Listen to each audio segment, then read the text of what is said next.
Hello बच्चों, कैसे हो आप सब। तो बच्चों, अपन कक्षा 12वीं की जो प्रश्न बैंक सॉल्व कर रहे हैं, जो मध्य प्रदेश भोपाल द्वारा जारी की गई है। ठीक है, तो उसमें बच्चों आज अपन देखेंगे अध्याय 9 उपसहयोजी रसायन के बारे में। ठीक है, तो बच्चों ये टोटल 6 नंबर का अध्याय आने वाला है। ठीक है, जिसमें से रिक्त स्थान और एक वाक्य में जो उत्तर हैं ये अपन ने प्रथम वीडियो में सॉल्व इनको कर चुके हैं बहुत अच्छे से, है ना। यदि वो वीडियो आपने नहीं देखा है तो आप उसे जाके देख सकते हैं। ठीक है बच्चों, आज अपन क्या करेंगे, इसी अध्याय के जो 2 अंक वाले प्रश्न आने वाले हैं, ठीक है, उनके बारे में देखेंगे। तो यहाँ पे कुछ 9 IMP प्रश्न आपको दिए गए हैं। ठीक है, तो एक एक करके अपन इनको सरल भाषा में अपन क्या करते हैं, इनका अध्ययन करते हैं। तो बच्चों, यहाँ पे 2 मार्क्स वाले क्वेश्चन में क्वेश्चन नंबर पहला है कि द्विक लवण और संकुल लवण या संकुल यौगिक में 2 अंतर लिखिए। ठीक है, तो बच्चों यहाँ पे पूछा तो गया 2 अंतर हैं। ठीक है, आप निम्न में से कोई 2 अंतर जो आपको सरल लगे वो आप लिख सकते हैं। ठीक है, तो बच्चों यहाँ पे पहला पॉइंट है यहाँ पे द्विक लवण में कि द्विक लवणों की जो रासायनिक गुण हैं वो अवयवी यौगिकों के समान होते हैं। ठीक है, जैसे बच्चों अपन यहाँ पे एग्जांपल लें किसका, फेरस अमोनियम सल्फेट का। ठीक है, जिसका अपन ने अनुमापन किए थे। तो इसमें फेरस सल्फेट अमोनियम सल्फेट इससे मिलकर बना होता क्या, फेरस अमोनियम सल्फेट। तो इसके अवयवी जो यहाँ पे यौगिक हैं जैसे फेरस सल्फेट और अमोनियम सल्फेट, इनके जो रासायनिक गुण रहेंगे वही इस पूरे फेरस अमोनियम सल्फेट द्विक लवण के रहेंगे। ठीक है, बात करें बच्चों अपन यहाँ पे संकुल यौगिकों की, तो संकुल यौगिकों के जो भौतिक एवं रासायनिक दोनों गुण हैं वो अवयवी पदार्थों से हमेशा भिन्न रहेंगे। ये याद रखना, हमेशा भिन्न रहेंगे।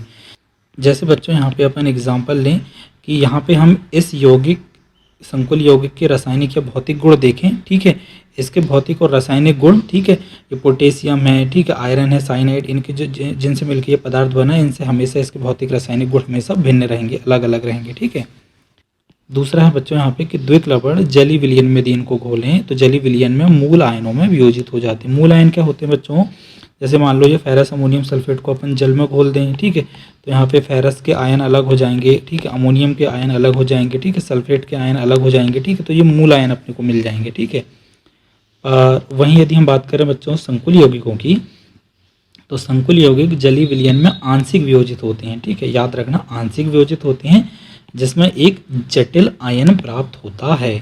जैसे बच्चों यहाँ पे इस यौगिक संकुल यौगिक को अपन जलीय विलयन बना दें तो यहाँ पे ये आंशिक रूप से वियोजित होगा। ठीक है, पोटेशियम आयन अलग हो जाएंगे और ये उपसहयोजी जो यौगिक है, ठीक है, इतना अलग हो जाएगा। ठीक है, तो इससे बच्चों अपने को क्या मिल जाएगा, एक जटिल आयन प्राप्त होगा ना, यदि अपन इसको जलीय विलयन में बना दें या घोल दें तो। ठीक है, या फिर जैसे अपन यहाँ पे टेट्रा कार्बोनिल निकल देखें तो ये जलीय विलयन में वियोजित होने पर भी अपना मूल अवस्था में ही रहेगा। ठीक है, क्योंकि इसके आयनिक क्षेत्र उपस्थित नहीं है। ठीक है, यदि आयनिक क्षेत्र रहते हैं तो वो बस यहाँ पे आयनित होते हैं। ठीक है, यहाँ पे उपसहयोजी क्षेत्र में कोई फर्क यहाँ पे नहीं पड़ता है।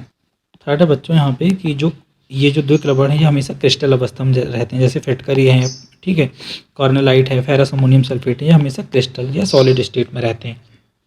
पर यहाँ पे संकुल यौगिकों में बात करें बच्चों, तो ये जो संकुल यौगिक हैं क्रिस्टल एवं जलीय दोनों अवस्था में रह सकते हैं। जैसे मैंने बताया कि यहाँ पे अपन यहाँ पे इसको देखें टेट्रा कार्बोनिल निकल को यदि अपन जल में घोल दें तब भी ये टेट्रा कार्बोनिल निकल ही रहेगा विलयन अवस्था में। ठीक है, तो ये दोनों अवस्था में रह सकते हैं। तो बच्चों इसमें से कोई 2 पॉइंट जो आपको सरल लगते हो उनको आप एग्जाम में लिख सकते हैं ना।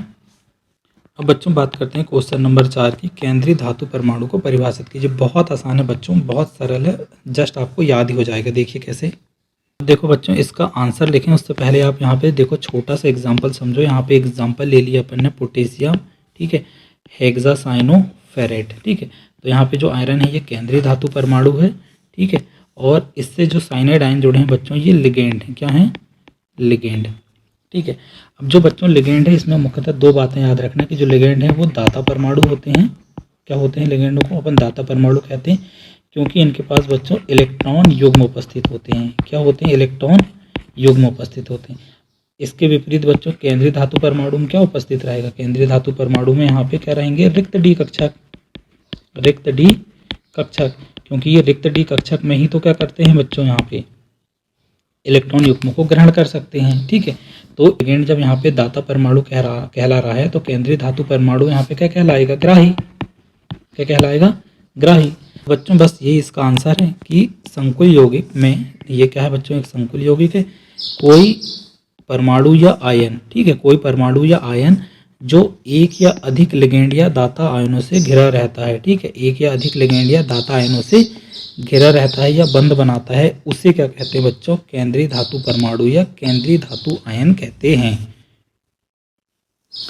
आगे डेफिनेशन बच्चों कि केंद्रीय धातु परमाणु या आयन में क्या होते हैं? रिक्त डी कक्षक होते हैं जो लिगेंड इलेक्ट्रॉन युग्मों को ग्रहण करते हैं। जैसे कि बच्चों एग्जाम्पल में, जैसे पोटेशियम हेक्सासाइनोफेरेट में, ठीक है, जो यहाँ पे फेरेट आयन है, ठीक है, ये क्या है बच्चों? ये क्या है? केंद्रीय धातु आयन है। ठीक है, जो क्या करता है यहाँ पे ये साइनाइड आयन या लिगेंडों से क्या करता है? इलेक्ट्रॉन युग्म ग्रहण करके क्या करता है? बंध बनाता है। ठीक है, तो इसका बस छोटा सा एग्जाम्पल है, बस इतना सा लिखना है आपको 2 नंबर के हिसाब से। अगला क्वेश्चन है बच्चों, क्वेश्चन नंबर 5 के लिगेंड क्या होते हैं लिखिए। ठीक है, अभी अपन ने देखे बच्चों, ठीक है, एक बार और देखिए। यहाँ पे बच्चों अपन उसी पुराने एग्जाम्पल को लेते हैं, पोटेशियम हेक्सासाइनोफेरेट। तो जो साइनाइड है ये क्या कहलाते हैं बच्चों? लिगेंड। इसकी परिभाषा लिखना है अपने को। तो ये किससे जुड़े होते हैं बच्चों? केंद्रीय धातु परमाणु से।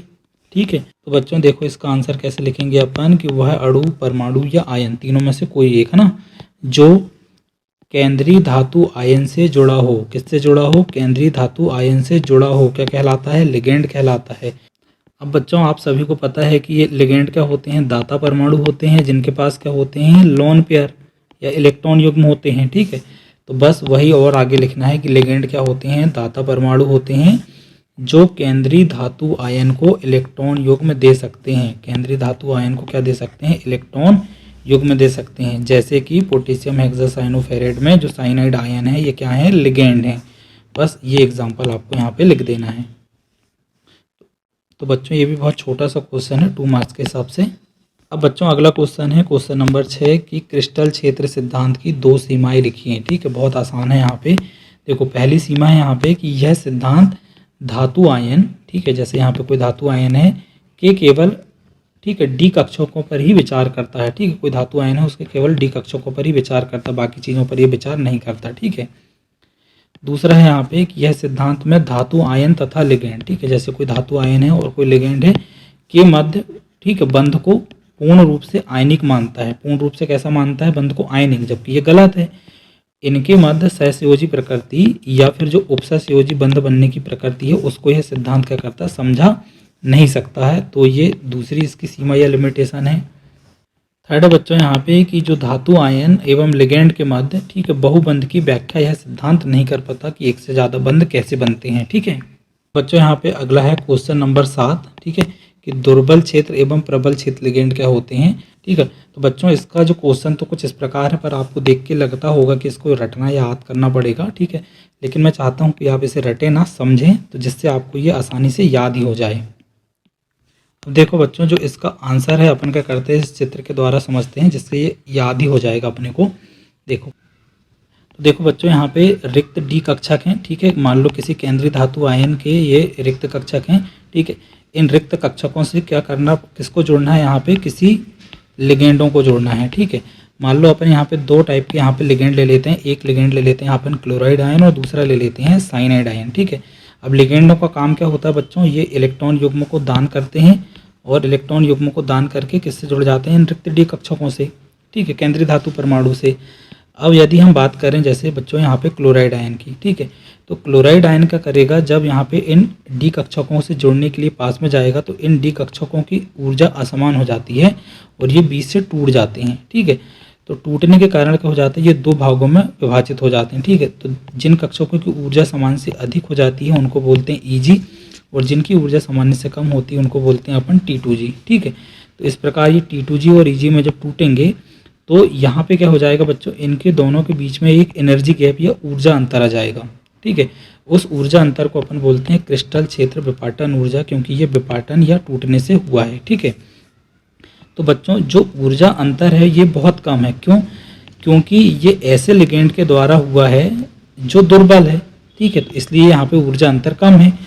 सेम यही घटना यदि साइनाइड आयन से देखें तो क्या होता है, ये कक्षकों को यहाँ पे तोड़ता है तो यहाँ पे ऊर्जा अंतर बहुत बड़ा बनता है। मतलब सामान्य की तुलना में ऊर्जा अंतर कैसा होता है? बहुत ज़्यादा बनता है। ठीक है, किसके किसके बीच में? Eg और T2G के बीच में। ठीक है, अर्थात इसके लिए क्रिस्टल क्षेत्र जो विपाटन ऊर्जा है उसकी मात्रा कैसी रहती है? ज़्यादा रहती है। ठीक है, तो इन मात्रा के आधार पर जिनकी क्रिस्टल फील्ड या क्रिस्टल क्षेत्र विपाटन ऊर्जा कम है, ठीक है, वो जिन लिगेंडों के द्वारा हुई है उन लिगेंडों को अपन बोलते हैं दुर्बल क्षेत्र लिगेंड, ठीक है, और जिनके लिए, ठीक है, क्रिस्टल, ठीक है, क्षेत्र विपाटन ऊर्जा की मात्रा ज़्यादा है या ज़्यादा ऊर्जा अंतर आया है, ठीक है, वो जिन लिगेंडों के द्वारा हुआ है उनको बोलते हैं अपन क्या, प्रबल क्षेत्र लिगेंड।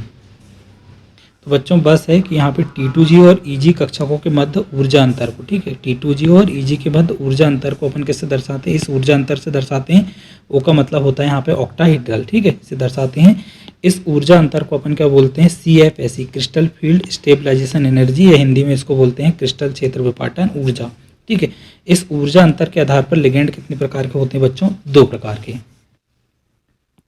बच्चों यहाँ पे बस पहला है यहाँ पे दुर्बल क्षेत्र लिगेंड। दुर्बल क्षेत्र लिगेंड बच्चों कौन, जिनमें EG और T2G के बीच में क्या होता है, ऊर्जा अंतर कैसा होता है, बहुत छोटा सा होता है, अर्थात ऐसे लिगेंड जिनका CFSE, ठीक है, या क्रिस्टल क्षेत्र विपाटन ऊर्जा का मान कैसा होता है, कम, उन्हें क्या बोलते हैं अपन, दुर्बल क्षेत्र लिगेंड, ठीक है, जैसे आयोडाइड आयन और क्लोराइड आयन।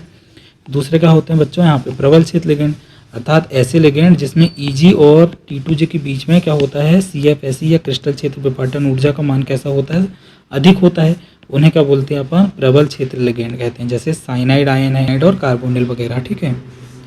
तो बच्चों यहाँ पे क्वेश्चन में पूछा गया कि दुर्बल क्षेत्र एवं प्रबल क्षेत्र लिगेंड क्या है। तो बच्चों यदि आप समझ गए होंगे तो आप इतना भी लिख सकते हैं, यहाँ पे आपका पूरे नंबर मिलेंगे, ठीक है, इनकी डेफिनेशन बस। बच्चों यहाँ पे क्वेश्चन नंबर 8, इसमें लिखा है कि निम्नलिखित उपसंयोजी यौगिकों के रासायनिक सूत्र लिखिए, ठीक है। पहला लिखा है टेट्राएमीन, तो यहाँ पे अपन टेट्राएमीन बना लेते हैं, NH3 4, ठीक है।